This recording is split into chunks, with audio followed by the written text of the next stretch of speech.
తెలుగుదేశం పార్టీకి చంద్రబాబు కంటే సీనియర్ నేత అయినటువంటి గోరంట్ల బుచ్చయ్య చౌదరి త్వరలో రాజీనామా చేయబోతున్నారా? ఎందుకంటే ఆయన తోచని స్థితిలో ఉన్నారా? 6 సార్లు ఎమ్మెల్యేగా గెలిచిన బుచ్చయ్యకి ఇప్పుడు పోటీ చేయడానికి సీటే లేకుండా పోయిందా? రాజమండ్రి సిటీ, రాజమండ్రి రూరల్ సీట్లలో ఏది బుచ్చయ్యకి ఖాయం కాలేదా? ఈ 2 సీట్లు ఎవరు కేటాయించబోతున్నారు? సీనియర్ నేత బుచ్చయ్య చౌదరిని టీడీపీ అధ్యక్షుడు ఎందుకు పట్టించుకోవట్లేదు? ఇంతకీ బుచ్చయ్యకి సీటు ఉన్నట్టా లేనట్టా? సాక్షిలో ఒక ఆర్టికల్ వచ్చింది, దాని యాజిటీస్ చదువుతున్నాను నేను. తెలుగుదేశం పార్టీ తరఫున 6 సార్లు ఎమ్మెల్యేగా గెలిచిన గోరంట్ల బుచ్చయ్య చౌదరికి ఈసారి పోటీ చేసే స్థానం కోసం వెతుక్కోవాల్సిన దుస్థితి ఏర్పడింది.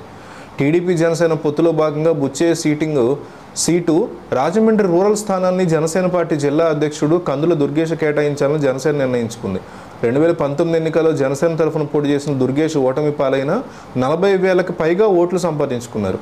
రాజమండ్రి రూరల్ నియోజకవర్గంలో అధికంగా ఉన్న కాపు సామాజిక వర్గం కూడా దుర్గేష్కి మద్దతుగా ఉందనే ప్రచారం జరుగుతుంది. ఇప్పుడు ఇదే వ్యవహారం టీడీపీలో కలకలానికి కారణమవుతోంది. రాజమండ్రి రూరల్ తరఫున తానే పోటీ చేస్తానని ఎప్పటికప్పుడు ప్రకటించుకున్నటువంటి బుచ్చయ్య చౌదరికి చంద్రబాబు ఎటువంటి గ్యారంటీ ఇవ్వలేదు. బుచ్చయ్య చౌదరికి అడ్డా లాంటి కాతేరులో చంద్రబాబు సభ నిర్వహించిన బుచ్చయ్య పేరును ప్రకటించలేదు. తర్వాత కూడా బుచ్చయ్యకి చంద్రబాబు నుంచి పోటీకి ఎటువంటి గ్రీన్ సిగ్నల్ రాలేదు. దీంతో పోటీ కోసం ఆశగా ఎదురు చూస్తున్న బుచ్చయ్య తీవ్ర ఆందోళనకు గురయ్యారు. రాజమండ్రి రూరల్ నియోజకవర్గాన్ని జనసేన నేత కందుల దుర్గేష్ కేటాయించినందున రాజమండ్రి సిటీలో పోటీ చేసేందుకు బుచ్చయ్య సిద్ధపడినట్టు సమాచారం.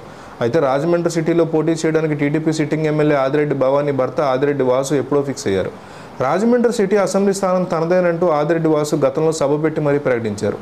ఇప్పుడు బుచ్చయ్య దృష్టి మళ్ళీ సిటీ నియోజకవర్గం మీద పడడంతో ఆదిరెడ్డి వర్గంలో అలజడి రేగుతుంది. ఇప్పటికే ఆదిరెడ్డి బుచ్చయ్య వర్గాలకు పచ్చగడ్డి వేస్తే బగ్గుమనే పరిస్థితి. తాజా పరిణామాలతో ఇది మరింత పెరిగే అవకాశం కనిపిస్తుంది.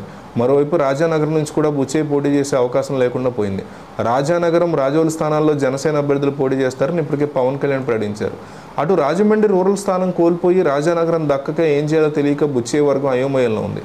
తన సొంత నియోజకవర్గంలో పార్టీ అధ్యక్షుడు సభ ఏర్పాటు చేసినా తన అభ్యర్థిత్వాన్ని ప్రకటన చేసుకునే స్థితిలో బుచ్చయ్య ఉండిపోయినటువంటి పరిస్థితి. దాంతో ఆయన త్వరలో పార్టీకి రాజీనామా చేయబోతున్నారంటూ కొన్ని వార్తలు వస్తున్నాయి.